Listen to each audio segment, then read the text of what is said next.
The Fire of Independence, Philadelphia, July 1776. The summer heat pressed down on the city like a heavy hand, making the air in the Pennsylvania State House thick and stifling. Inside, the windows were shut tight to keep prying ears at bay, though it turned the room into a furnace. 56 men, representatives of the 13 American colonies, gathered around heavy oak tables, their quills scratching paper, their voices rising and falling in heated debate. The room smelled of ink, sweat, and the faint tang of rebellion. John Adams, a stocky man with a fiery gaze, stood at the center of it all. His voice, sharp and unyielding, cut through the murmurs. "We cannot waver now," he said, his Massachusetts accent clipping each word. "If we do not declare our independence, we are nothing but subjects groveling at the feet of a king who cares not for our rights." His hands gripped the edge of a table, knuckles white, as he stared down the doubters. Across the room, John Dickinson of Pennsylvania shook his head, his face pale. "This is madness, Adams. Declaring independence is a death sentence. The British Navy will crush us, and our families will pay the price." Dickinson was no coward. He'd fought for colonial rights for years, but the thought of outright rebellion, of signing a document that branded them all traitors, made his stomach turn.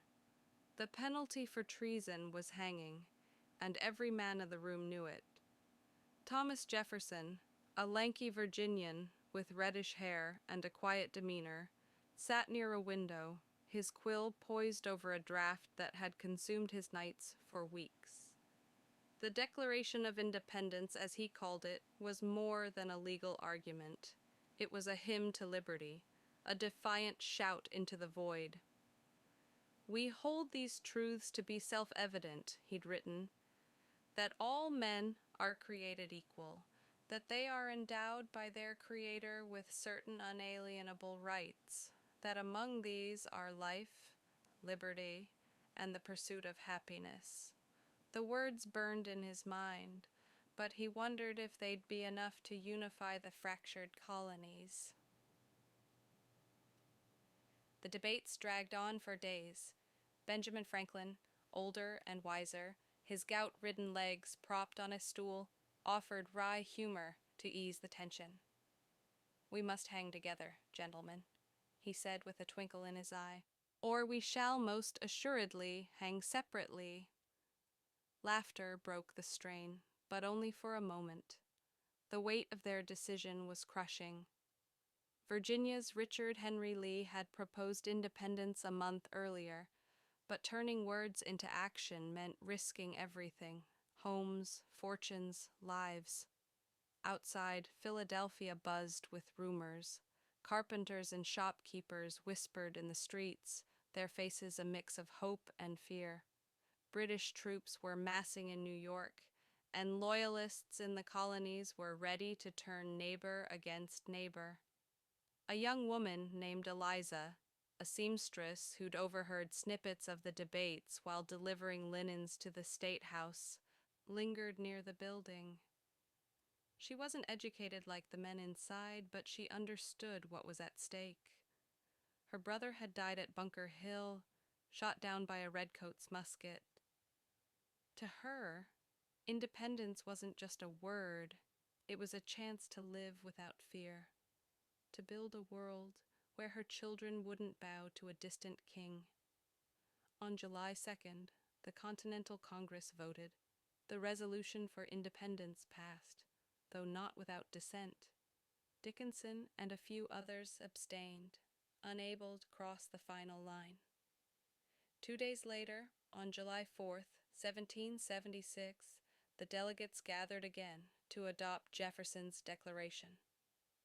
The room was quieter now, the gravity of the moment sinking in.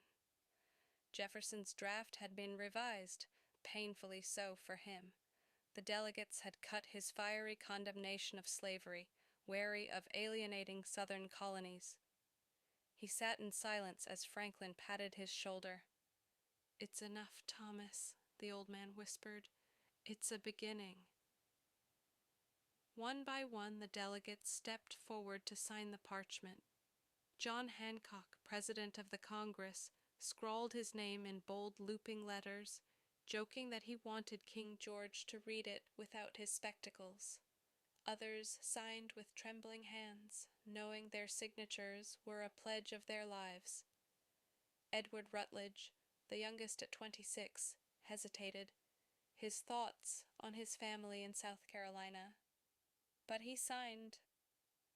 So did Roger Sherman of Connecticut, a shoemaker turned lawyer, and Caesar Rodney of Delaware, who'd ridden 80 miles through a storm to cast his vote for independence.